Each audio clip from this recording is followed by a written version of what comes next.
our sons! For our daughters! For Sparta!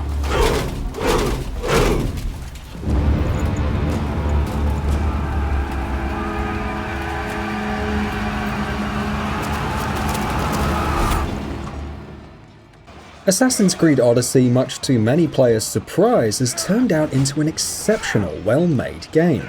Although the game is largely based on last year's excellent Origins gameplay mechanics, Odyssey manages to build up on that fantastic benchmark by adding more variety and verticality in level design. Featuring fast-paced combat, dialogue choices, and much more, Assassin's Creed Odyssey is a drastic deviation from what makes a true Assassin's Creed game, but it's all for the better. But how does the game perform from a technical perspective? And does it manage to build upon the technology that made Origins such a wonderful looking game? Let's find out.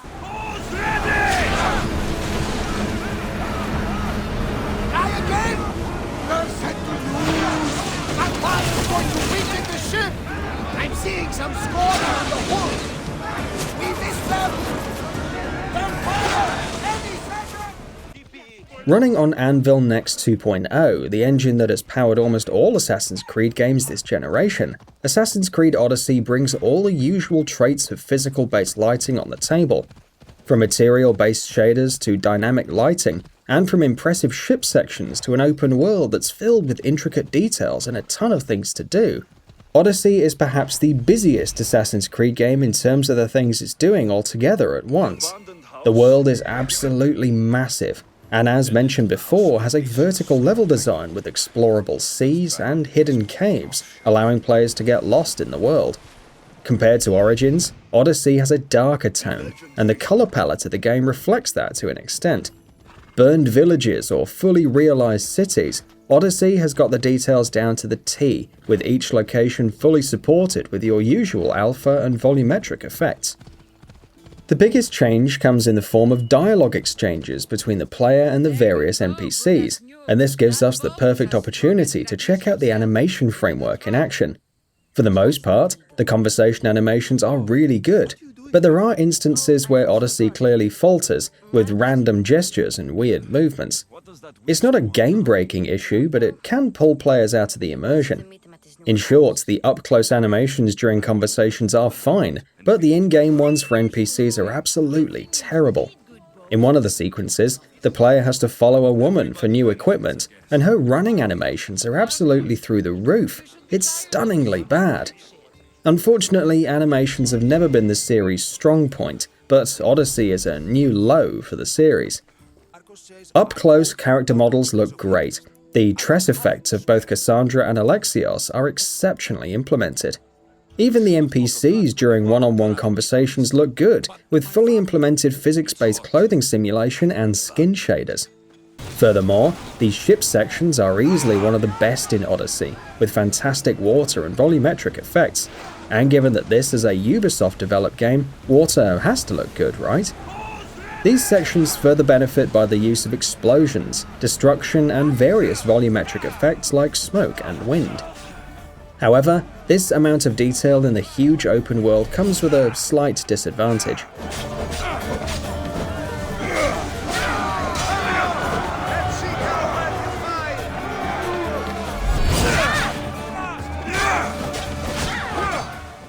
Now this is purely based on our assumption, but there seems to be a slight downgrade in terms of visual fidelity when one compares Odyssey to Origins.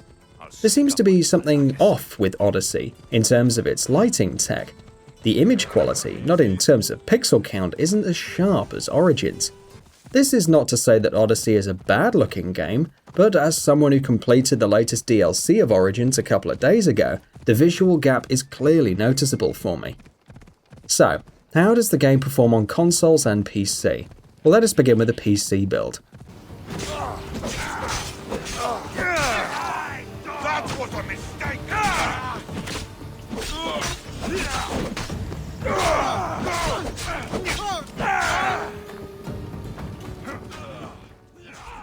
The developers recommend an AMD Ryzen 1700X at 3.8 GHz or an Intel Core i7-7770 at 4.2 GHz, an AMD Vega 64, or an NVIDIA GeForce GTX 1080 with 8GB of VRAM with shader model 5.0 and 16GB of memory.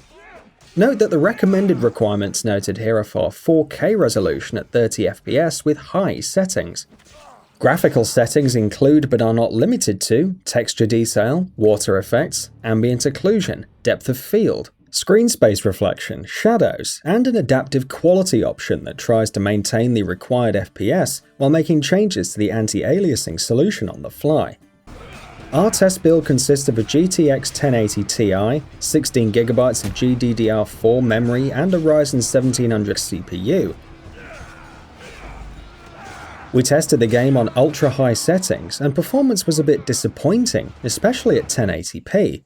We ran the benchmark, and the game clearly struggles to hold a solid 60 FPS at 1080p. And this comes off as a surprise to us, because Origins ran great at the same setting and on the same test PC specifications.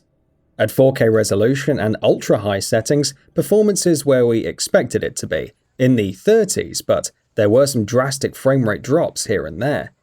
We also tested the game at an intermediate resolution and got more or less the same performance as 1080p. Furthermore, the game suffers from a strange blurring effect when we ran the game at 1080p resolution. We're not sure how widespread this issue is, but it's most likely a driver issue. However, this is something that the developers should have taken care of, as this is the resolution point many players will play at. Overall, we're not pleased with how Odyssey performs on the PC. It's a clear-cut case of a game that is in desperate need of some optimization, and coming off from the excellent Origins, we're more or less disappointed with the PC port's performance.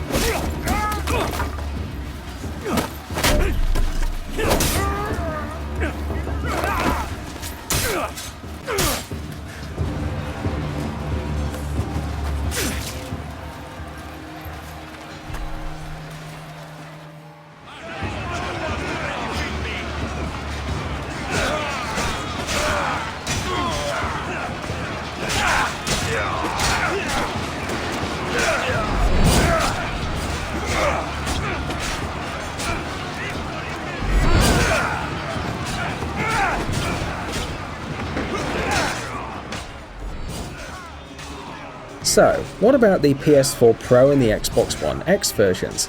Other than the usual gulf in resolutions between the two versions, there are some interesting differences between the two platforms.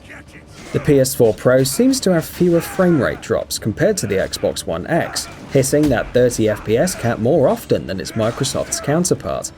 However, the PS4 Pro, for some odd reason, has really long loading times, with each conversation interrupted by black screens.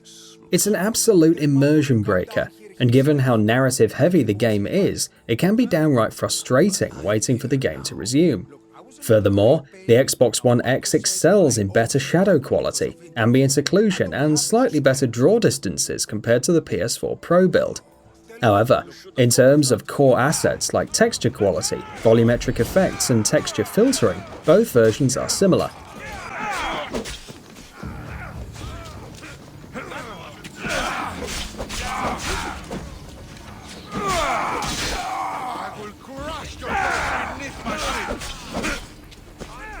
Comparing the PC version against the Xbox One X and PS4 Pro versions, it's clear the consoles lack the quality of level of detail, shadows, screen space reflections, and draw distances as seen on a more powerful platform.